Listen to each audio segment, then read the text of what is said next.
Hello, everyone. Welcome back to the Bucket Think Tank for our Disney Royalty post Renaissance review.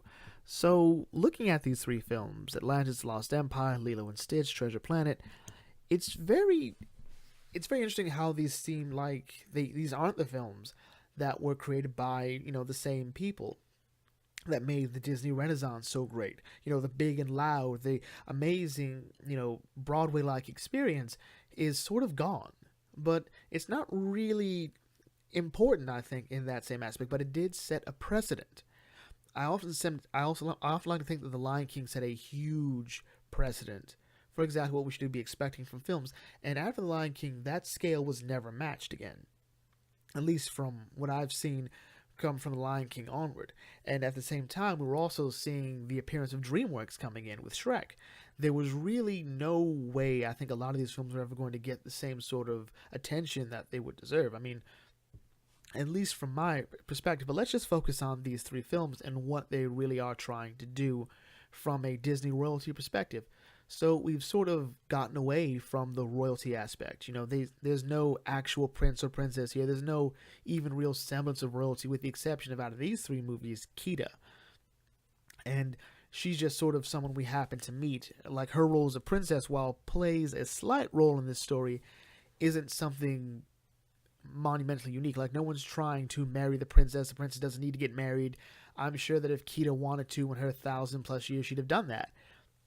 However, maybe that was a problem, not for Kida, but for, other films onward. These films sort of took, I think, the rather simplistic view of the very first Disney princess movies, Snow White, Cinderella, Sleeping Beauty, and said, well, what if we keep that same sort of problem? And, the people are going through some things, and then we have an adventure to be what fixes it. It's not a monumentally new idea. It didn't reinvent the wheel, but Disney, from my experience, never really tried to do that before. And I think it's best shown, again, where the definitive princess movie out of those first three was Cinderella. Cinderella's going through some stuff, and we see everyone else interact with her because of it. So here, in this new post-Renaissance era, what we're seeing is our three characters, Milo, Nani and Lilo, and Jim Hawkins, they're all going through a very real thing in one form or another. Milo's dealing with, the loss of his grandfather, and how holding on to the idea of Atlantis is his own way of connecting with him.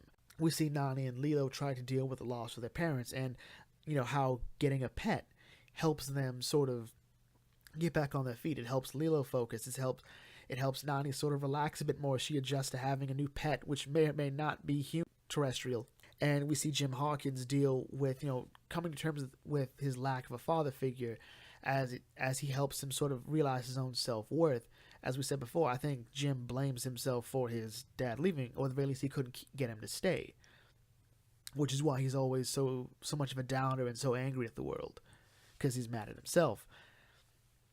And because of those simplistic story points, we're able to really create a very vast story. Milo going on an adventure and meeting these very unique personalities and characters, which really, I think, held up the movie more than I think a lot of people want to give it credit for.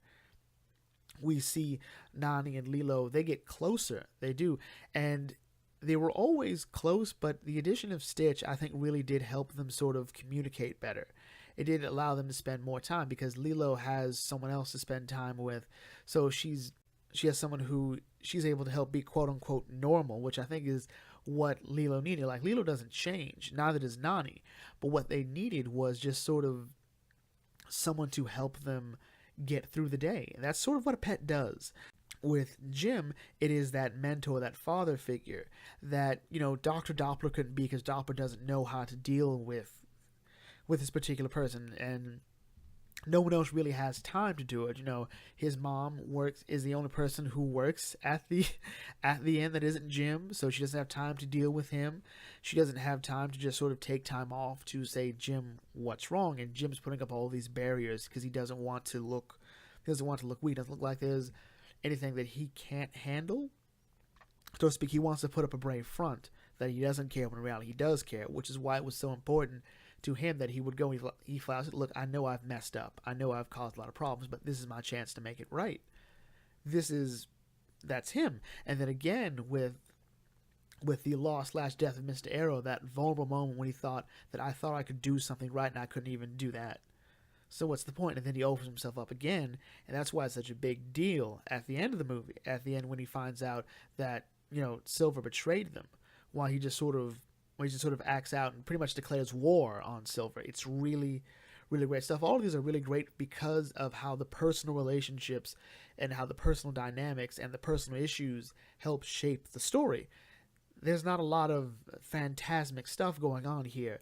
It is sort of in a lot of ways what George R. R. Martin was talking about when he refers to his writing. The only thing worth writing about is the human heart in conflict with itself.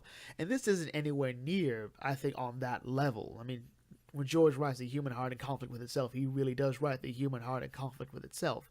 It's very easy to see why the post-Renaissance era, to some people, have almost been considered like the second Disney Dark Age. It doesn't quite know what's going on.